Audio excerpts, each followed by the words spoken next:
Ladies and gentlemen, you know what makes manipulation so dangerous? You don't realize it's happening until you're already blaming yourself for someone else's bad behavior. Today, we're talking about how a narcissistic husband can twist the truth, shift the blame, and keep his wife questioning her own reality and how to spot it before it swallows you whole. Gaslighting isn't always loud. Most of the time, it's quiet. It doesn't walk in the room wearing a neon sign that says, "I'm here to manipulate you." It comes in small phrases, small corrections, small moments where reality gets bent just enough to make you stop and think, wait, maybe I'm wrong. And that's exactly the point. It starts with something harmless. At least it looks harmless. You might say, "You said you'd be home at 7. And he replies, "No, I told you I'd be late. You must have measured." Now, maybe you really did miss. It happens. But when it starts happening over and over on big things and little things, it's no longer about missharing. It's about rewriting what happened. So his version becomes the truth and yours starts to feel shaky. The more it happens, the more you start checking yourself. You go from trusting what you saw, what you heard, what you remember, to second guessing it all. He says, "I never said that." He says, "You're too sensitive." He says, "You're imagining things," and you start to believe maybe he's right. Not because he's actually right, but because the repetition wears you down. Gaslighting works because it's slow. It's not one big argument that knocks you off your feet. It's death by 1,000 paper cuts. Each time he distorts the truth, it's like taking one brick out of the wall of your self-rust. Eventually the wall crumbles, and once your self-rust is gone, it's game over. Because now he gets to be the one who decides what's real and what's not. You might think, well, I'd never let that happen to me. But here's the thing, nobody lets it happen. It happens because you love this person, because you want to believe the best about them, because you assume they're telling you the truth. Narcissists count on that. They take that trust and flip it into a tool for control. Here's an example. You bring up something that hurt you. Maybe he embarrassed you in front of friends. Instead of saying, "I'm sorry," he says, "That's not what happened. You're remembering it wrong," or "Everyone was laughing with you, not at you." And the longer you stand there trying to explain, the more you feel like you're being dramatic. And it doesn't stop with events. It leaks into emotions. You say, "I feel hurt," and he says, "You're overreacting," or "You're too emotional." Notice the shift now. He's not even arguing about the facts. He's arguing about your right to feel how you feel. That's the advanced stage of gaslighting. It's not just taking away your version of events. It's taking away your ability to trust your own emotions. Once you stop trusting yourself, you start leaning on him to explain what's going on, to tell you whether you're right or wrong, to validate if what you feel is okay. And if he's the one giving you the map, he also gets to choose where it leads. Spoiler, it's never toward you feeling empowered. The hardest part about spotting gaslighting is that you're usually in it before you even have a name for it. You just know you feel confused a lot. You find yourself apologizing for things you didn't do.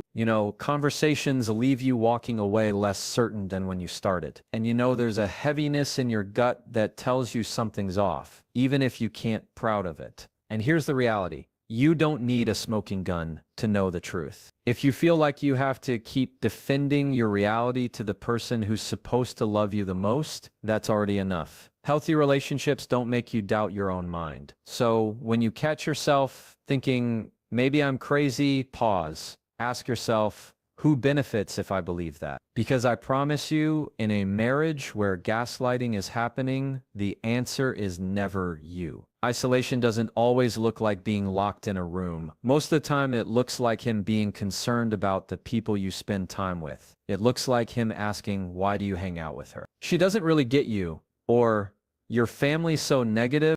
Don't you feel drained after talking to them?" At first, it sounds like he's protecting you, like he's looking out for your well-being. But slowly, without even realizing it, your circle starts shrinking. It's never, "Don't see your friends." It's, "We've been so busy. Why don't you just stay home with me tonight?" It's not, "Don't talk to your mom." It's, every time you talk to her, you come back upset. Why do that to yourself? He plants little seeds of doubt about the people in your life. And those seeds grow into distance. Before you know it, the group text you used to laugh with goes quiet. You stop showing up to the lunches you used to look forward to. You stop calling the friend who's known you since high school because you don't want to deal with the argument that follows. You think you're making those choices for peace. But the truth is, he's redirecting your connections until he becomes the only one you rely on. Isolation works because it feels like love at first. He wants your time. He wants you all to himself. And let's be honest, in the beginning, that can feel flattering. You think, wow, he really values me. He really wants me close. But over time, it stops being about wanting you near and starts being about keeping you away from anyone who might hold up a mirror and say, this isn't right. That's the danger. When you're isolated, you lose the outside perspective. You lose the people who remind you who you were before this relationship. You lose the ones who would notice the changes and ask the hard questions. And without those voices, his voice becomes the loudest and eventually the only one. It's not just about cutting off people. It's about cutting off resources. Maybe you quit your job because wants to take care of you. Maybe you stop going to that workout class because it's too much hassle. Little by little, the things that connect you to your independence start fall away. And when you don't have your own income, your own routine, your own support system, leaving becomes a mountain instead of a door. And here's the tricky part. Sometimes you defend it yourself. You say, I just grew apart from those friends. You say, I'm just focusing on my marriage. You say, it's just a busy season. That's exactly how it works. It's not a sudden cut. It's a slow fade, slow enough that you don't realize what's gone until you look up one day and the room is empty. When isolation sets in, you start living in his world with his rules, his stories, his version of events. And if something goes wrong, there's no one to turn to who hasn't already been fed aside. He's controlled the narrative before you even knew there was one. That's why when people say, why didn't she just leave? They don't understand. By the time she's ready to, there's no one left to catch her. And maybe that's where you find yourself now. You're still in contact with a few people, but it's not the same. Conversations feel guarded. You share less because you don't want to deal with the fallout at home. And so you keep more inside. But the more you keep inside, the heavier it gets. That heaviness is a sign. It's your gut telling you that human connection isn't supposed to feel like a risk. Love doesn't cut you off from your people. It celebrates that you have them. The moment you realize you've been standing in the middle of a shrinking circle, you also realize this. Someone's been drawing those lines, and it wasn't you. Blame shifting is one of those tactics that can make you feel like you're in a constant game of emotional dodgeball. Except you never get to throw the ball back. No matter what happens, no matter whose actions caused it, somehow the finger ends up pointing at you. And the scary part is, it doesn't even have to make sense. It just has to be said enough times until it feels true. And it might start with something small. He's late picking you up, but instead of saying, I'm sorry, he says, well, if you'd been clear about the time, I wouldn't have been late. Notice the flip. Now, it's not about him being late. It's about you not communicating well enough. You bring up that he forgot to pay a bill. And suddenly it's, if you didn't distract me so much when I'm busy, I would have remembered. The issue changes hands so fast, you barely have time to notice the switch. Over time, this becomes the rhythm of the relationship. Any problem, big or small, passes through a filter where his responsibility is removed and yours is added. You're left carrying not only your mistakes, but his too. And that weight is exhausting. What makes blame shifting so effective is the way it plays on your natural empathy. Most people, when someone says they hurt them, want to listen, want to take responsibility where it's fair. But with a narcissistic partner, that empathy becomes a trap. They know you'll take a hard look at yourself. They know you'll think, maybe I could have done better. And while you're busy replaying the situation in your head, they are already off the hook. The other dangerous thing about this is how it erodes your confidence in your own judgment. At first, you might push back. No, that's not what happened. But after a while, you start thinking, maybe it is my fault. Maybe I am too sensitive. Maybe I do overreact. Once that seed is planted, they don't even have to work as hard. You start blaming yourself before they even have to say it. It's not always about arguments either. Sometimes it shows up in the way they play the victim. You call them out for something hurtful and they tell you a story about how they've been under so much stress, how no one understands the pressure they're under, how you don't appreciate everything they do. Suddenly, you're comforting them for the thing they did to you. That's not an accident. That's strategy. And the longer you live in that dynamic, the more it shapes your reality. You stop expecting apologies because you know they won't come. You start watching your every word, not to keep the peace, but to make sure there's nothing he can turn back on you. You edit yourself before you even speak. That's not just walking on eggshells. That's living in a world where the floor is covered in glass and you're barefoot. Blame shifting also has a way of spilling into how you see yourself outside the relationship. You might start thinking you're difficult to be around, that you always cause problems, that you're the one who needs to fix things, and that self-image sticks, even in situations that have nothing to do with him. You find yourself over-apologizing, over-explaining, over-owning things that aren't yours to carry. The truth is, someone who loves you should be able to look at their part in a problem without handing it to you like it's your job to solve. Healthy relationships don't require you to take responsibility for someone else's actions just to keep the peace. If every road leads back to your fault, that's not conflict resolution. That's control. The real cost of blame shifting isn't just the unfairness of it in the moment. It's the way it slowly rewrites your story until you start seeing yourself through the distorted lens they've been holding up. And once you start believing that version of you, they don't even need to shift the blame anymore because you're already doing it for them. Love bombing followed by withdrawal is like being handed the warmest blanket you've ever felt, and then having it yanked away the moment you start to relax. It's a cycle designed to keep you hooked, not safe. At the beginning, the affection is overwhelming in the best possible way. He's attentive, present, telling you everything you've ever wanted to hear. The texts are constant, the compliments flow like water. He makes you feel like the most important person in the room because right then you are. And that high is intoxicating. You think this is it. This is what love is supposed to feel like.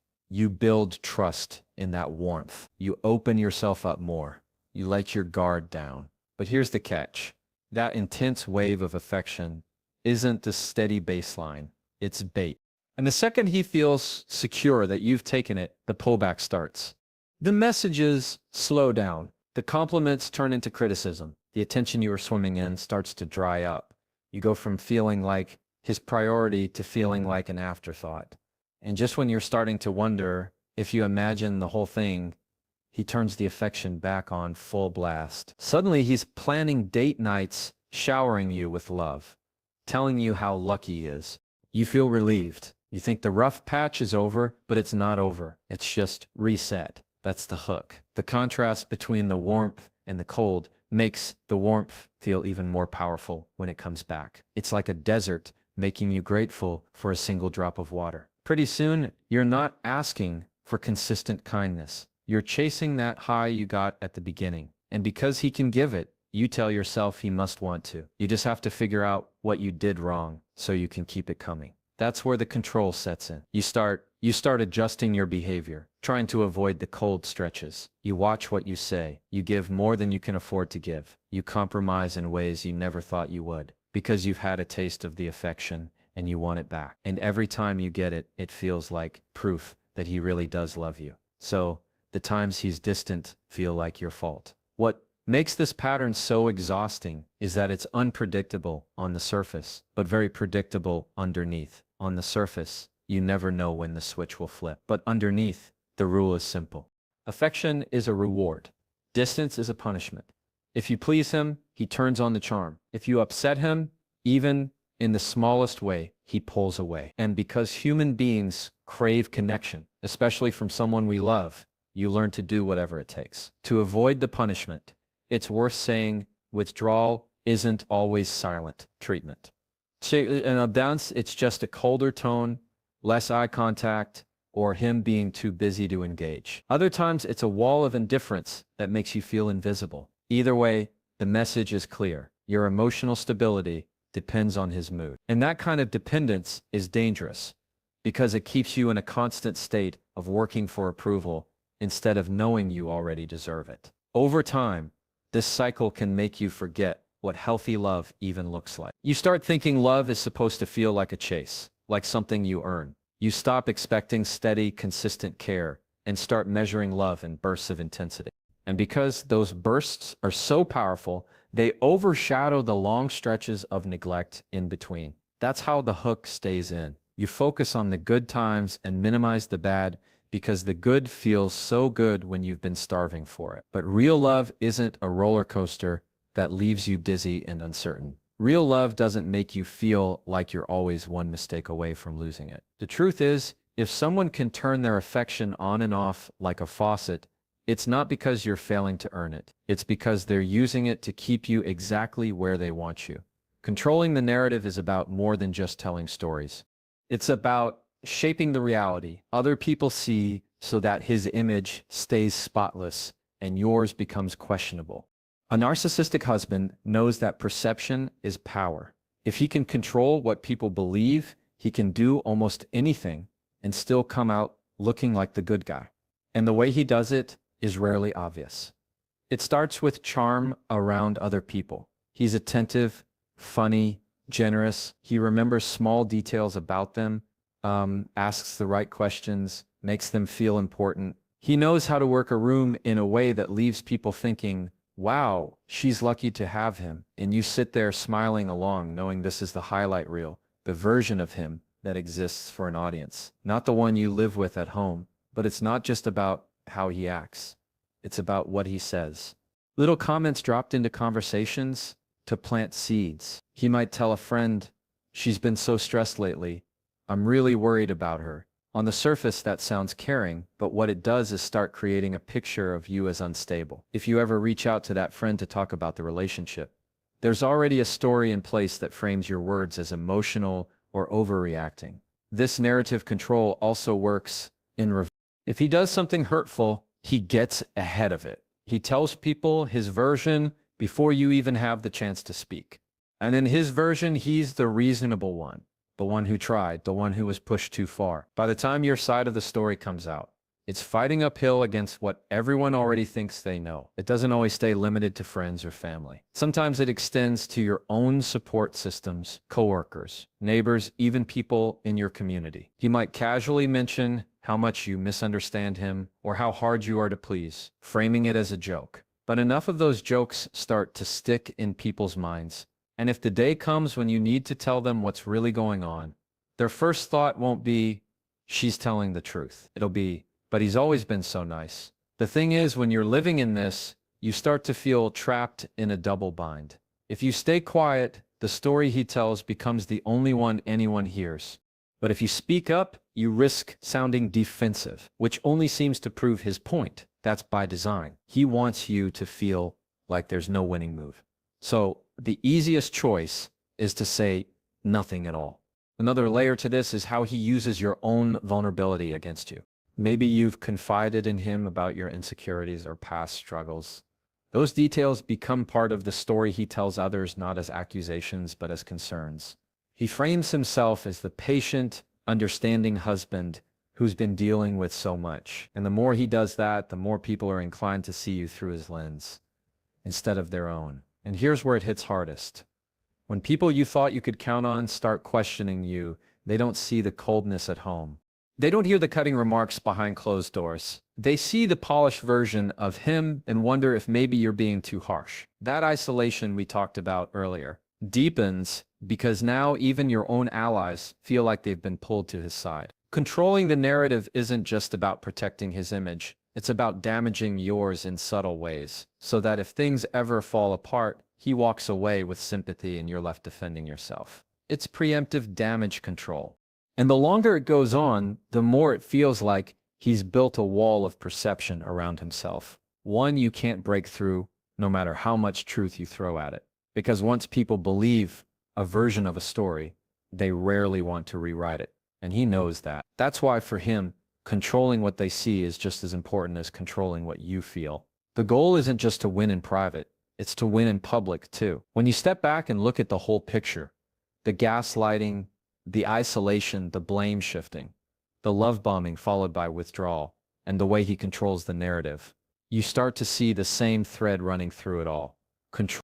None of these tactics are accidents. They're deliberate, calculated ways to keep you doubting yourself, dependent on him, and too worn down to push back. And here's the truth that can be the hardest to accept. Love should never require you to lose yourself in order to keep it. If someone has to tear down your confidence, cut off your connections, and rewrite your reality just to stay in your life, that's not love. That's control dressed up as care. And the moment you name it for what it is, you take back the first piece of power he's been trying to keep from you all along.